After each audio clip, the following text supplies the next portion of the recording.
क्या बॉलीवुड का fan war अब इतना टॉक्सिक हो चुका है कि सिर्फ सेलिब्रिटीज़ नहीं बल्कि उनके बच्चे भी सेफ नहीं रहे? और क्या ये सब सिर्फ फ़ैन कर रहे हैं या इसके पीछे कोई गेम चल रही है? आज की वीडियो में हम सिर्फ करंट कंट्रोवर्सी नहीं बल्कि इसको पास्ट कंट्रोवर्सी के साथ कनेक्ट करके समझेंगे ताकि पिक्चर क्लियर हो सके। Hello and welcome back to my channel. आज हम बात करने वाले हैं दीपिका पादुकोण और आलिया भट्ट के बीच चलने वाली राइवलरी की, जो अब एक डेंजरस फैन वॉर में कन्वर्ट हो चुकी है। सब कुछ स्टार्ट होता है जब दीपिका अपनी प्रेगनेंसी अनाउंस करती है, एक पॉजिटिव और खुशी वाली न्यूज़। लेकिन इसी बीच आलिया भट्ट का हॉस्पिटल स्पॉटिंग वाला वीडियो वायरल हो जाता है और फिर इंटरनेट पर थीरीज शुरू हो जाती है, कॉपी कर रही है, टाइमिंग सस्पिशियस है और धीरे धीरे ये डिस्कशन हेट में कन्वर्ट होता जा रहा है। अब सिर्फ ये नहीं कि फैंस आर्ग्यू कर रहे हैं, सिचुएशन और भी अगली होती जा रही है। दीपिका और आलिया की डॉटर्स को कंपेयर किया, स्किन टोन और लुक्स पर डायरेक्ट कमेंट किया जा रहा है। दीपिका के अनबोर्न चाइल्ड तक को अननेसेसरी डिस्कशन में ड्रैग किया जा रहा है। ओल्ड प्रेगनेंसी फोटोज और वीडियोस को भी डिस्टॉर्ट करके शेयर किया जा रहा है। और सबसे शॉकिंग बात, कुछ पोस्ट इतनी एक्सट्रीम लैंग्वेज यूज़ कर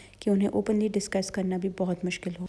अब यहाँ एक इंटरेस्टिंग एंगल आता है। कुछ यूजर्स ने नोटिस किया है कि काफ़ी ट्वीट्स और कमेंट्स सेम वर्डिंग्स के साथ रिपीट हो रहे हैं, जैसे कॉपी पेस्ट पैटर्न हो। इस वजह से स्पेक्यूलेशन हो रही है कि शायद ये एक कोऑर्डिनेटेड पीआर ड्रिवन नैरेटिव हो सकता है। इसका कोई सॉलिड प्रूफ नहीं है, ये सिर्फ इंटरनेट पर स्पेक्यूलेशंस है। लेकिन ये भी सच है कि आजकल बॉलीवुड में पीआर और इमेज मैनेजमेंट बहुत पावरफुल हो चुकी है। अगर हम पास्ट देखें तो ये पहली बार नहीं है कि दीपिका का नाम कंट्रोवर्सीज में आया हो। रणवीर सिंह के साथ उनकी शादी के टाइम भी अननेसेसरी कंपैरिजंस हुए थे। पद्मावत के वक्त भी उन्हें टारगेट किया गया था और उनकी सक्सेस को भी एक दफ़ा पीआर ड्रिवन कहा गया।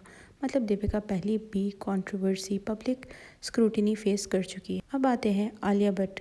निपोकिट डिबेट में उनका नाम हमेशा सबसे ज़्यादा हाईलाइटेड रहा है। इसके अलावा रीसेंट अवार्ड्स की वजह से भी उनका नाम हाईलाइटेड रहा है और वो जो अवार्ड शो में उनका ब्लफ करना है वजह से भी। इसके अलावा कंपैरिजंस, लोगों को ड्रैग करना, she is always in the news. और फिर आता है वो एंगल जिसको इग्नोर करना मुश्किल है, रणबीर कपूर। रणबीर और कटरीना कैफ का लॉन्ग रिलेशनशिप, ब्रेकअप के बाद आलिया और रणबीर की शादी, श्रद्धा कपूर के साथ भी रूमर्स थे। सब चीज़ों ने एक नैरेटिव बिल्ड किया जहां फैंस पास्ट को प्रेजेंट के साथ कनेक्ट कर रहे हैं।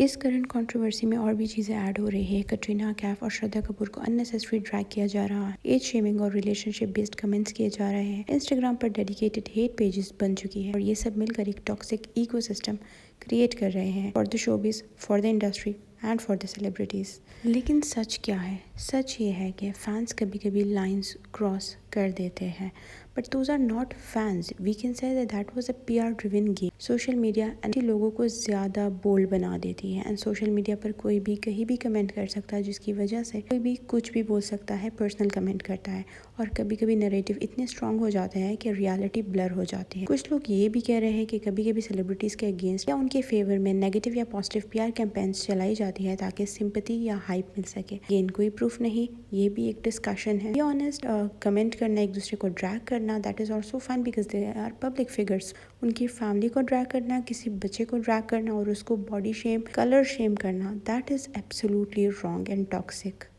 The PR team needs to be a little sensible. वो इस चीज़ को थोड़ा सा ध्यान में रख के जो भी उनका गेम या ब्लेम गेम चल रहा है वो चलाएं। आलिया की पीआर टीम जो है वो हमेशा आलिया को जो है क्लियर करने की कोशिश करती है, उनकी इमेज को। The recent controversy in the same timing, जब प्रेगनेंसी की न्यूज़ दीपिका पादुकोण की तरफ से आई, उसी टाइम आलिया का स्पॉट होना हॉस्पिटल के सामने is not a incidence. And अगर वो कोइंसिडेंस होगा भी तो उस टाइम पे मीडिया का वहाँ पे पहुँचना एंड हर एक सोशल मीडिया पेज पर उनकी वो वीडियो वायरल होना, ये तो क्लियर हो गया है कि this was a PR game. आप क्या सोचते हैं इस बारे में? क्या ये सब फैंस का रिएक्शन है या इसके पीछे और भी कुछ हो सकता है? और जब बच्चों तक बात पहुंच जाए तो समझ लेना चाहिए कि लाइन क्रॉस हो चुकी है। कमेंट सेक्शन में अपने ओपिनियन ज़रूर शेयर करें। वीडियो पसंद आए तो लाइक, शेयर और सब्सक्राइब करना मत भूलना। Thanks for watching. मिलते हैं नेक्स्ट